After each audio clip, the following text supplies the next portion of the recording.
il n'en pouvait absolument plus. Il avait pris toutes les vitamines qu'il avait pu. Ça n'avait servi à rien. Et Biandelli, donc aux 2 km, c'est-à-dire au 32e kilomètre de ce relais. Il avait 41 secondes d'avance sur Prokhorov au passage de relais. Et là, le Russe, attention, il revient bien quand même. D'ailleurs, on voit un attardé, c'est un Japonais. 34-3. Eh bien, il y a eu 7 secondes de reprise en 2 km. Alors aller plus vite pour Prokhorov s'il veut vraiment revenir, parce que ça serait trop dommage d'arriver très proche de Biandelli, mais à quelques mètres de l'arrivée se faire battre avec 10 secondes d'avance. Ça suffit, 10 secondes pour l'emporter. Derrière Niklas Johnson. Donc lui aussi ça a remonté pour les Suédois. 1:08.1. Il a gagné 4 secondes sur Biandelli.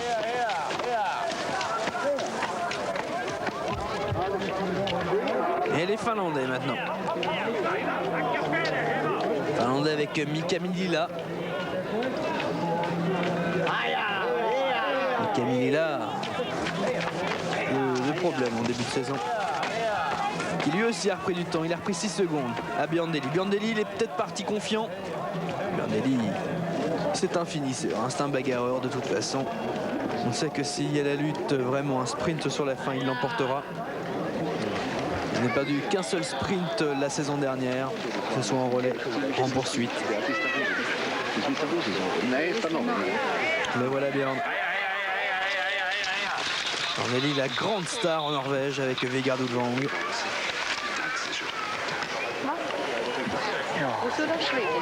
On va chercher Prokhorov. Ah, ils glissent bien les Norvégiens quand même. Ils glissent très bien les Norvégiens. Je crois que les gros problèmes de fartage de la semaine dernière sont oubliés maintenant. Parce que là on voit, il avait quoi, 34 secondes d'avance sur Prokhorov aux 2 km. Et là le voilà seulement Prokhorov. Belle glisse norvégienne. C'est le travail des skiman avant les épreuves. Travail des techniciens.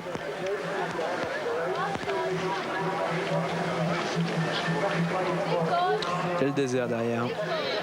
Niklas Johnson prendra sans doute la 3e place, mais pas de façon vraiment glorieuse. Ils sont beaucoup trop loin, les Suédois.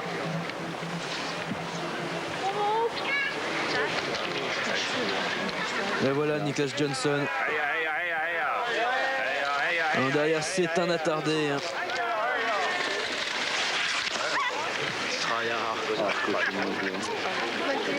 En revanche, voici le Finlandais. Italien qui en termine à son tour. Et c'est monsieur... Non, qui passe au 5 km de Maurilio Dizolt. Continue à pousser. Petit Maurilio, l'homme qui adore la nature. Quand il n'est pas sur le circuit Coupe du Monde, eh bien il va dans ses montagnes.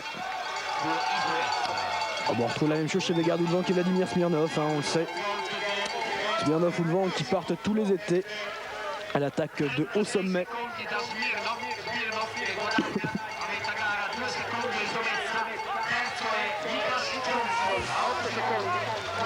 Bjofauner est en 7e position pour l'instant, juste devant Joren Belle l'Allemand. Départ d'un Italien, Gaudenzio Godios.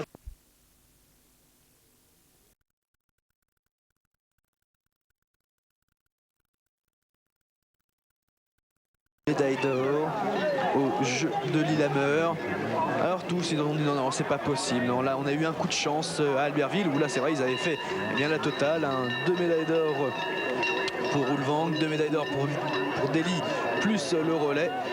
On se rappelle surtout de 30 classiques où il y avait eu Ulvang sur la première marche, Delhi sur la 2e, Langley sur la 3e, 3 Norvégiens sur le podium sur 4 par pays, c'était quand même pas mal.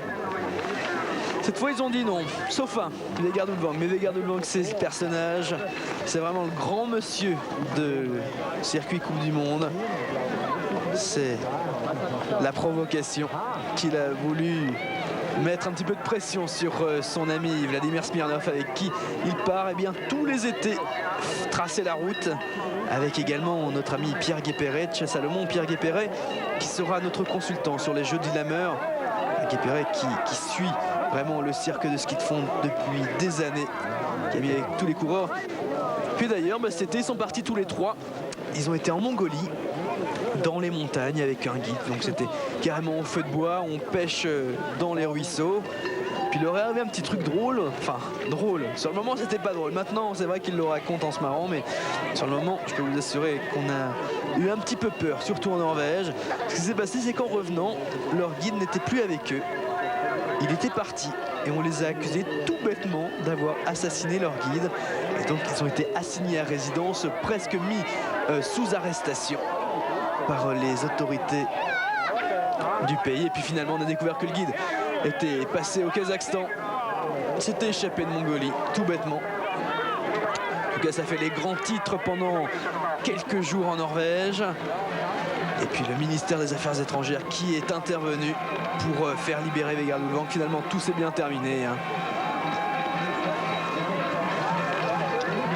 Alors Björn Deli, il arrive à ses 5 km. Il avait 34 secondes d'avance il y a 3 km de cela, ou 2 km. Pour le relais, c'est le 35e kilomètre pour lui, je vous rappelle, ce n'est que son 5e. On va voir son avance.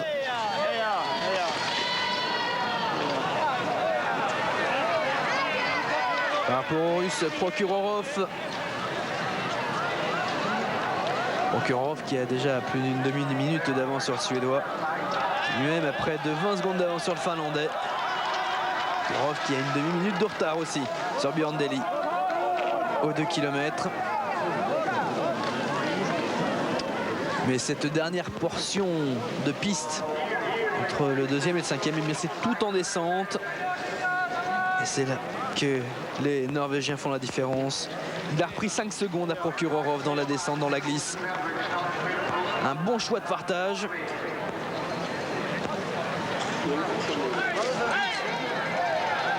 Prokhorov, pour l'instant, le meilleur russe au classement Coupe du Monde. Et regardez le Finlandais comme il est revenu. Il avait 20 secondes de retard sur le Suédois aux 2 km. Et là, le Finlandais, il est vraiment avec le Suédois. Le Finlandais Mika Millila qui pourtant a des problèmes en ce début de Coupe du Monde. Il est passé tout près de ses premiers points de la saison en prenant la 31e place du 15 km libre. Alors que Niklas Johnson, il avait vraiment créé la surprise en prenant la 3e place du 30 km classique. 1,24,1 d'écart par rapport aux Norvégiens. Et donc c'est bien le Suédois qui peine dans les périodes de glisse. Parce que le Finlandais a à peu près le même retard qu'il avait par rapport aux Norvégiens. Norvège 2 arrive à son tour. Et devant on a aperçu une couleur. Norvège 2 avec l'Allemagne. Puis devant, non, c'est l'Angleterre qui a tardé. C'est leur dernier relais qui passe. Ils ont déjà 5 km de retard. Et Norvège 2 avec Joren Belle pour l'Allemagne. Norvège qui fait une belle fin de course.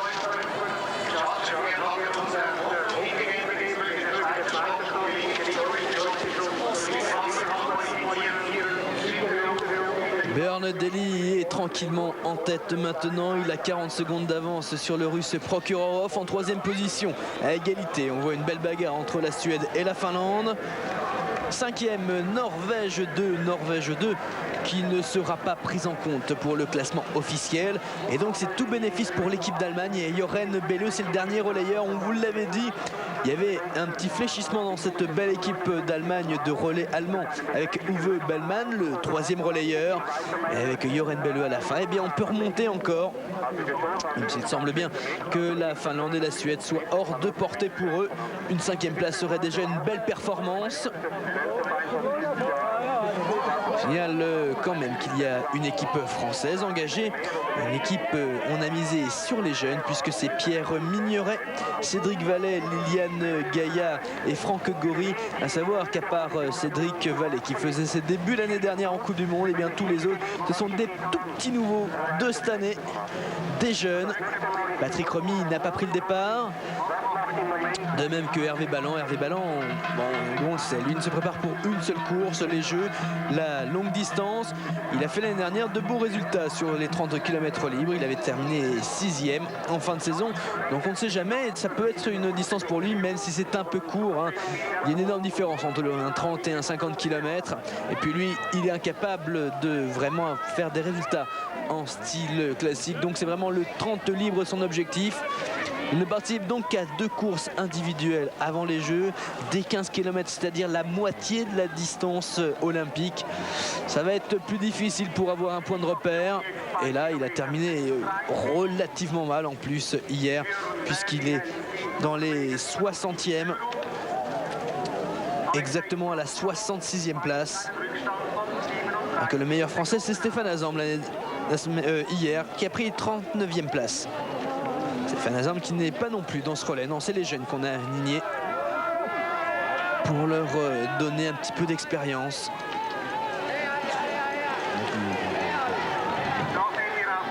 Et là, on ne les a pas vus passer. Une porte de star numéro 9. Et puis c'est vrai qu'on n'attendait pas vraiment de place pour ce relais français. Pas encore, pourrait-on dire. Cédric Vallet qui faisait quand même partie de ce relais qui, lors de l'épreuve d'Ulrichen, qui était un relais 4 fois 10 km libre, cette fois-ci en Suisse l'année dernière, avait pris la 4e place. Ah, ça avait été la joie là dans l'équipe de France. Ça a été un bon souvenir et puis ils s'en rappellent encore. Eh bien, il faut continuer, hein. Il n'y a pas de raison. Ils l'ont fait une fois, ils peuvent le refaire. Dans le 4-10 classique de Davos en Suisse, c'est toujours la Norvège qui est en tête devant la Russie. On avait laissé les Suédois et les Finlandais à la lutte au passage du 5 km. On va voir maintenant qui est en 3e position. Ouais, ils sont très très loin. Hein. Là, on va voir descendre Björn Deli. Tranquille.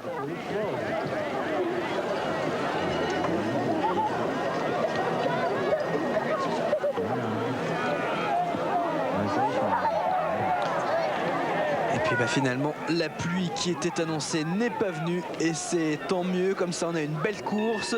Le soleil s'est un petit peu caché aujourd'hui. Du moment qu'il ne pleut pas, c'est l'idéal. Ouais, Björn Deli qui va tranquille. La glisse norvégienne, elle est excellente. Hein. Autant il y avait eu des gros problèmes la semaine dernière, autant là, on voit que tout va bien. Allez, il est aux 2 km, 7 km cette fois-ci, à 3 km de l'arrivée. Et on va voir son écart par rapport aux Russes. Le Russe qui en général reprend du terrain justement avant ces 2 km de cette boucle de 5. Qui hélas dans les 5 derniers a du mal à résister à la glisse norvégienne. Et voilà Prokhorov représentant la Russie. Et puis on voit toujours des attardés là sur le parcours. Les gens qui n'en sont qu'à leur 5e kilomètre. Là c'est l'équipe de Hollande avec Vincent Vermeulen. 36 secondes 5 de retard. Eh bien c'est exactement ce que je vous disais. Hein. Sur les 2 premiers kilomètres de cette boucle de 5, Prokhorov reprend 4 secondes au Norvégien Björn Deli. Et là sur la fin du parcours, Björn Deli glisse tellement bien et tellement technique actuellement, tellement au point, et bien qu'il peut faire la différence. Derrière, la Suède a pris un petit peu le meilleur sur la Finlande, mais c'est exactement pour les mêmes raisons. Hein.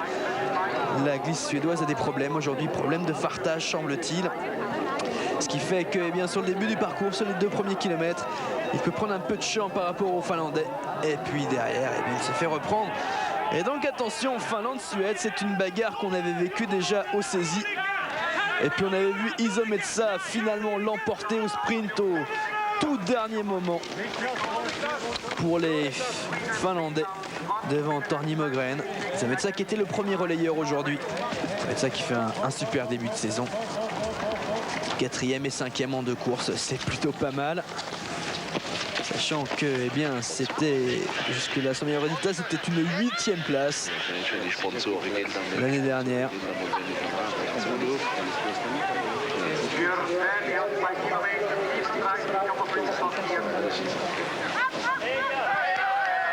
Vraiment la fin du parcours là, ça se termine. C'est toujours difficile ces descentes lorsqu'on est en style classique.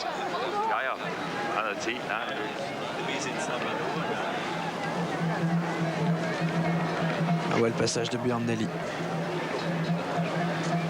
Gerdulvang a vraiment creusé l'écart lors du deuxième relais norvégien. Derrière, Thomas Højgaard a pu conserver cette avance prise par Gerdulvang. Puis derrière, Bjørn Dæhlie n'a plus qu'à assurer. Et le retour des Russes ne se fera pas. Grande absente, quand même, c'est l'Italie. L'Italie. Valbouza, Vanzettama et Fauner. Pourtant, Vanzetta et Fauner, ce sont les deux meilleurs Italiens dans ce début de saison. Là, un départ de Valbouza complètement raté. Il donnait le relais en 10e position seulement. On a aperçu Fabio Mai lancer Silvio Fauner en 9e place.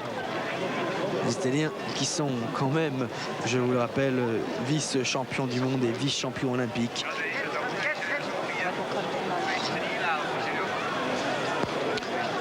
Et puis les Suédois et les Finlandais sont complètement perdus. Maintenant, ils ont déjà 1 minute de retard sur le Russe. Mais en tout cas, ça nous promet une belle bagarre sur la fin de ce parcours. Niklas Jonsson devant Mika Millila pour la Finlande. On aura un beau finish quand même pour cette 3e place. On va voir déboucher Bjørn Dæhlie.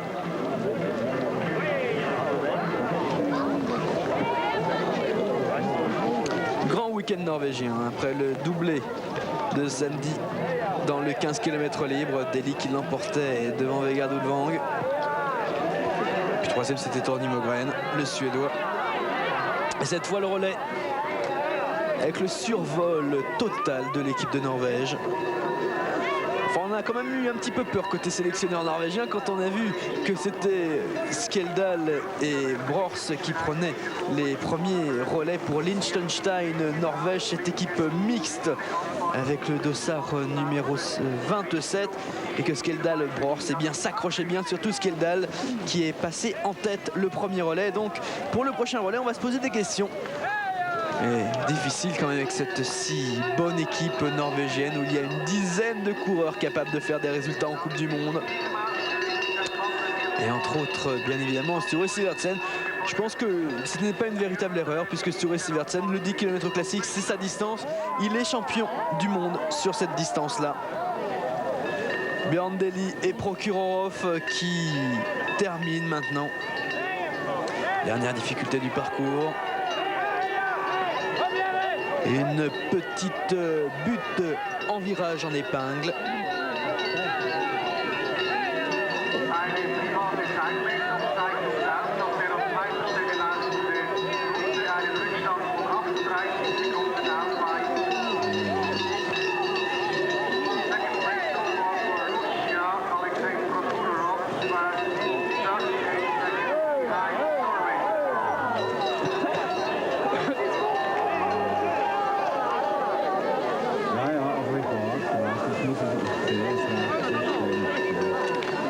Et toujours bagarre entre les Suédois et les Finlandais pour la 3e place. Ah, on va voir un beau sprint à la fin, ça va être chouette. Ça va être sympa. Niklas Jonsson face à Mika Millila. Deux coureurs qui ont à peu près le même âge. Millila un petit peu plus jeune que Jonsson.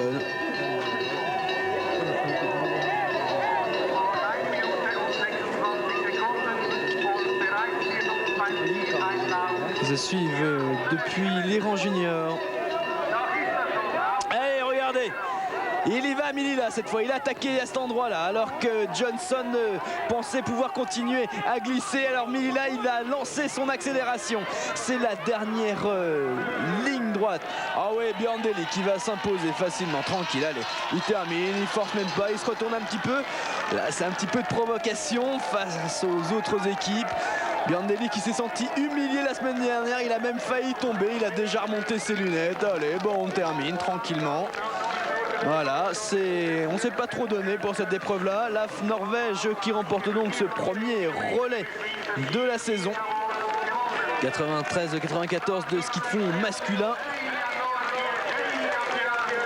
Il ne pousse même pas jusqu'au bout. Regardez où on en est derrière. Bah voilà, on n'a pas eu à se battre. C'est bien. On est à peine fatigué.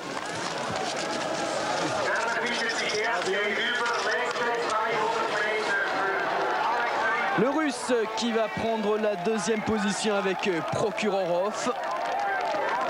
Une belle remontée, surtout de Badamchine.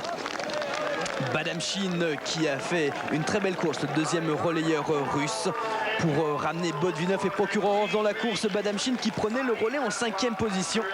Et finalement, les Russes qui prennent la deuxième place de ce premier relais. Je vous rappelle notre rendez-vous de mardi, ça sera à 9h30. C'est en Italie, troisième étape de la Coupe du Monde à Tobiaco. Et c'est la Finlande finalement qui va l'emporter. Parce que Mil a porté une accélération alors que Johnson pensait pouvoir glisser encore un petit peu. Il a pris 15 mètres d'avance et ça a suffi. Et donc troisième place pour Mika Mila et la Finlande. On se rappelle des saisies, c'était exactement la même chose lors des Jeux. La Finlande qui coiffait la Suède à l'arrivée. Donc quatrième position pour la Suède. Le classement final, c'est donc Norvège, Russie, Finlande, Suède. On se retrouve mardi à 9h30 pour Tobiaco en Italie et la suite de la Coupe du Monde de ski de fond.